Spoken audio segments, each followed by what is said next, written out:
Hey guys, what's going on? It's Joby, and since it's been a couple years, I thought we might take a look at all of my guitars. I'm not going to talk about any of these really for any long period of time because I currently have about 11 guitars and I want to keep this video as short as possible. I'm also going in order of when I acquired the guitar. So I've had this guitar the longest. This is my 1988 body, 1986 neck, Heritage H150/H140 mutt.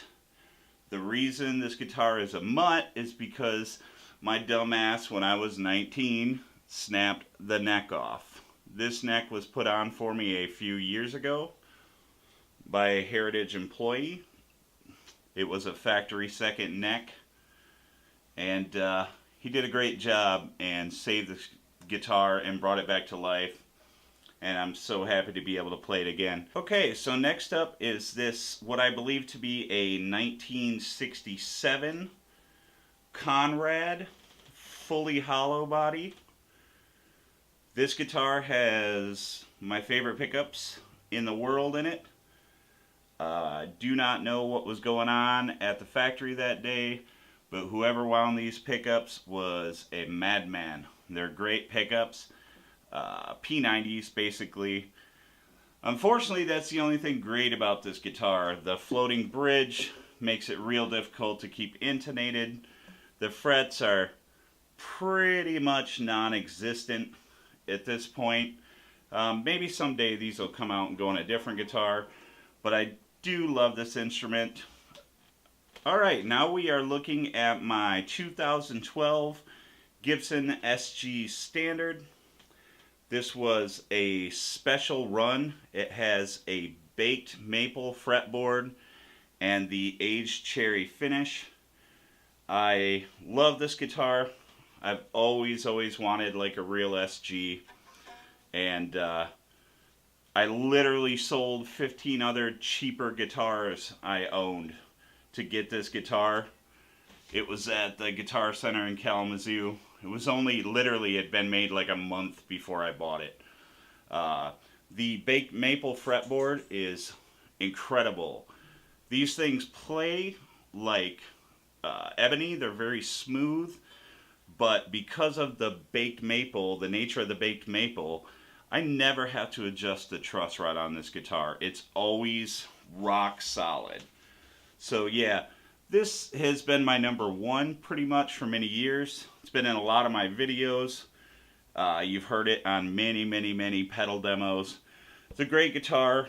I ended up putting this StewMac roller bridge on here, which is a lot like a Shaler roller bridge, except the saddles don't roll back and forth on you. So if you have a Shaler bridge and you want to get it to stop annoying the shit out of you, pick yourself up one of these. I don't like this bridge on this guitar. It is going to come off. It may go on my Heritage because this bridge is more like what's actually supposed to be on the Heritage. This is my 8990 Fender Japan jazz bass. I helped pick this bass out for my friend Paul many years ago. He was left-handed, and thus you can see that there's a hole drilled for a strap button on the underside. And if you look at the neck, all the typical wear marks you would see on the bottom of a neck are actually on the top of this neck. And the bottom of the neck is, you know, looks like the top of a normal neck would. I love this bass. Killer bass. It's never going anywhere. This is my bass. No, you can't have it. Get away from it. Okay, you guys, up next is my 1982 Epiphone Spirit. So, you might be thinking to yourself, why does that Epiphone have a Gibson headstock? And that was because this guitar was made in Kalamazoo at the Gibson factory by Gibson employees. It's got Tim Shaw humbuckers in it, killer pickups, this gorgeous fretboard. I don't know if you can really see if it comes through on the video how there's the light brown swirl at the 12th fret, 13th fret. But really cool guitar. So interesting would be the fact that my Epiphone and my Heritage were both made at the original Gibson factory, and only my Gibson was not made at the original Gibson factory. That was made in Nashville. But this is a killer guitar. I have a demo up of this one if you want to watch it.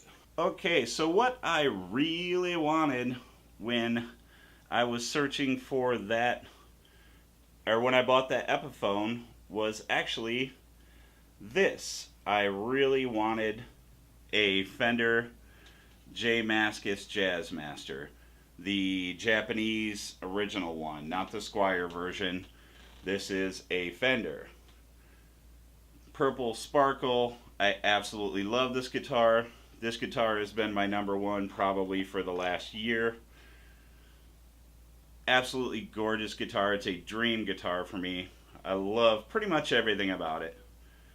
It's beautiful. It's sparkly. What more could you want? So after I had acquired the Mascis, my next want slash need slash had to have was a Telecaster, and I really wanted a 52 reissue, and I actually sold off a bunch of stuff, acquired the money necessary to get that 52 reissue, and ended up buying this, which is a Fender Baja Telecaster. This guitar is almost exactly like the 52 reish, except you have a 9.5-inch fretboard radius and a huge baseball bat neck. If you like fat necks, you would love this guitar. What guitar collection is complete without a Fender Stratocaster? This is a Mexican Strat. It's a 2009. Nothing particularly special about it, except for the fact that when I saw it hanging in the pawn shop, I saw the 9 and I thought it was actually a 89. And my first guitar I'd ever bought myself was an 89 Strat in this exact blue. And this one's kind of beat up, as you can see. So it would make sense that this might be mine, but I got home and checked the serial number, ended up being a 2009, but I liked the guitar, so I kept it anyway. Not even quite sure why I'm showing you this guitar, because it's probably not going to be here much longer, but this is a cheapy Ibanez 7-string, no idea what year, don't really care. I kind of wanted to make a really heavy metal album, and I was like, oh, I gotta get me a 7-string to make just a crazy heavy metal album. I don't want to tune any of my other guitars down and set them up. So I picked this up off the Facebook Marketplace for next to nothing, and it's for sale. What do you want to give me for it? Come get it.